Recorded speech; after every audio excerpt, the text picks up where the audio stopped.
Je soutiens Jacqueline Amiel-Donat pour deux raisons. D'abord, une raison importante pour moi, mais qui pour les électeurs est secondaire. C'est parce que c'est une femme de gauche, c'est mon cas, et moi j'ai l'habitude de soutenir mon camp aux élections. Mais vous allez me dire, ça n'impressionne pas le grand public. Les gens, souvent, maintenant, ils ne croient plus à rien, ni à la droite, ni à la gauche, et ils ne croient plus qu'aux faits. Alors les faits, moi, je connais Jacqueline Amiel-Donat comme professeur de droit, comme collègue, depuis une quinzaine d'années. Et c'est une femme de qualité. C'est une femme dont toute la vie est faite de probité. Elle a déjà eu des responsabilités électorales comme conseillère générale. Maintenant, aujourd'hui, elle se présente à la mairie. Moi, je pense qu'elle a la dimension intellectuelle pour le faire, parce que il faut pas exagérer. Le problème d'être une femme ou un homme, c'est très bien. Une femme maire de Perpignan, c'est très bien.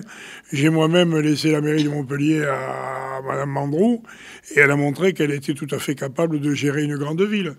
Mais c'est pas suffisant, parce qu'aujourd'hui, être une femme, c'est bien. Mais c'est pas suffisant. Ce que j'apprécie chez Jacqueline Amiel-Donat, c'est que c'est une femme compétente.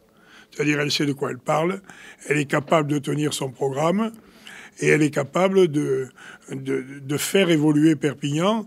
Il ne s'agit pas de ne faire que du logement social, on en a parlé ces derniers temps, non. Mais moi, je constate, par exemple, je m'intéresse au municipal de Perpignan depuis 3 semaines, bon, je regarde. Je m'aperçois qu'à lui, il nage, il barbote. Il dit, ce que j'ai fait, c'est pas bien, je vais faire mieux la prochaine fois. Encore une chance, monsieur le bourreau. Ça me fait marrer. Quand on est maire d'une ville depuis près de 10 ans, on ne demande pas encore un petit temps pour continuer. Ça veut dire qu'on est mauvais. Et quand on est mauvais, il faut laisser la place à d'autres. C'est aussi vieux que l'histoire du monde. Alors, Jacqueline Amiel-Donat, je dis pas qu'elle sera parfaite, j'en sais rien. On peut jamais prévoir l'avenir. Moi, tout ce que je sais d'elle, tout ce que je connais, je considère que c'est quelqu'un de sérieux et de compétent. Et en plus, je pense quelqu'un de profondément honnête, c'est-à-dire qui tiendra ce qu'elle a dit. Voilà. Et il faut que les gens lui laissent une chance.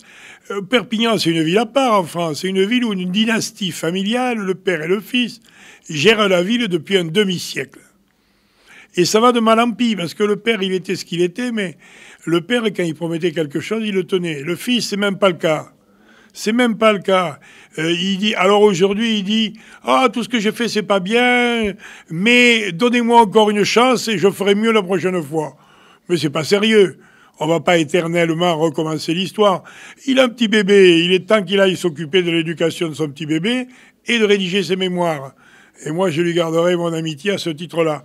Mais je pense qu'il faut donner à Jacqueline Amiel-Donat, qui a la volonté, la niaque, qui en veut, et puis qui est une femme honnête, elle l'a prouvé, et puis qui est une femme intelligente et compétente. Parce que elle serait pas sérieuse ou autre, c'est pas parce que c'est une femme que ça change quelque chose. Non, ce qui compte, c'est une femme intelligente, compétente, et donc moi, je lui fais confiance, mais je pense que je prends peu de risques.